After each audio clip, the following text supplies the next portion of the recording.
Hello, audience. Recently, we have touched base on the topic called as diversity and inclusion. And we have learned about how it helps in building our inclusive culture.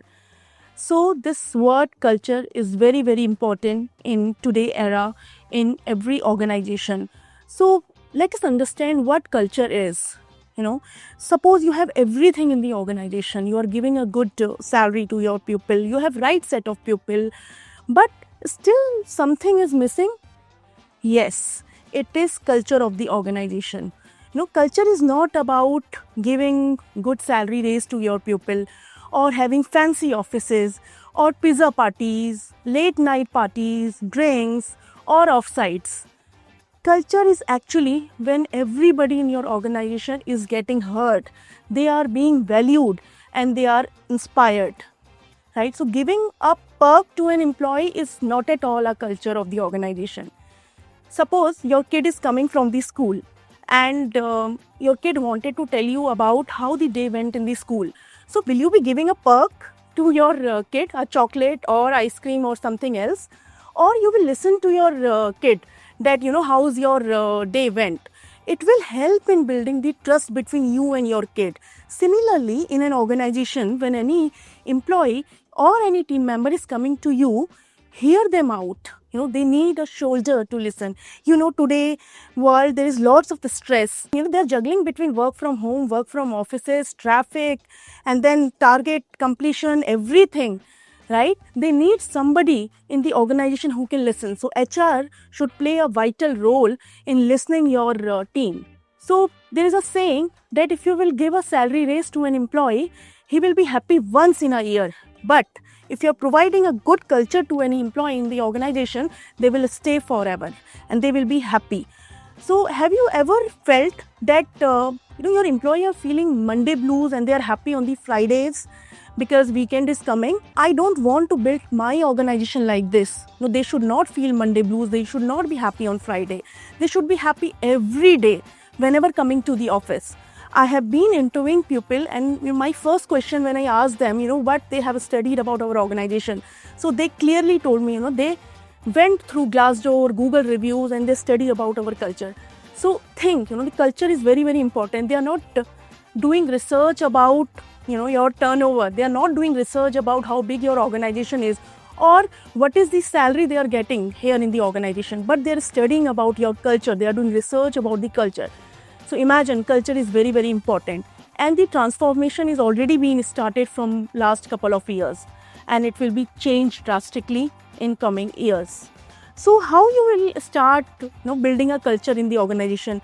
See, the challenges which mid-size recruitment companies like us face, that they don't want to change. And their hierarchy goes from top to bottom. It should be otherwise, from bottom to top. You should hear out your people from bottom, what they are feeling in the workplace. So as an organization, what we have started is, there are few steps. We have not changed our culture drastically, but yes, we are in the journey of the transformation. Transparency is very, very important. Between a leader, team member, management, transparency in your policies, in your processes plays a very crucial role. Discuss about the honest feedback, clarity in the communication. There should be no surprises. People should feel the belongingness in the organization. Second important thing is respectfulness. Whether it's an executive in your organization or a manager or say a support staff, you should, everybody should be equal in the organization. And then comes, the discussion about their personal life, their professional life, how they are feeling on day 2. Right? We are having our monthly meetings wherein we discuss about the challenges they face in day out, day in. Then psychology safety is very much important. Once my mentor had asked me that, are you struggling in the work? Are you feeling safe in the workplace? I felt very happy. He had not asked me whether I have chased my target or not, but he's asking about my personal thing. The psychology safety is very, very important. Right? You should provide good work-life balance to your employees. Flexibility to your employees. Gone are those days when, employer or manager are shouting at their employee, that they are not stretching their working hours. Don't be glorified that if your employee is available 24/7 or they are working over weekends or on the holidays. Stop these practices. Your employee will feel the belongingness for the organization. That's how culture will build in any organization. Then career progression. Though you are giving everything to your employee, but you are not giving a career growth part to your employee, he is not going to stay in your organization. It is very important that you should discuss with him, what is your career plan, what do you want to do, what do you want to do in 5 years, right? So these small steps can help in building your culture of the organization. There is a saying that if you want to chase a butterfly, don't go after them, right? Build a beautiful garden so that they should come to you. Likewise, build a culture, wonderful culture in an organization that people should stay in your organization, clients should come to you, candidates should come to you. And then when these type of workplaces happens, then they thrive in their work. And when they thrive, organization automatically thrive. So we have taken some steps, to build our culture, and we are still in the journey. So what is the next step you guys are taking? Thank you so much.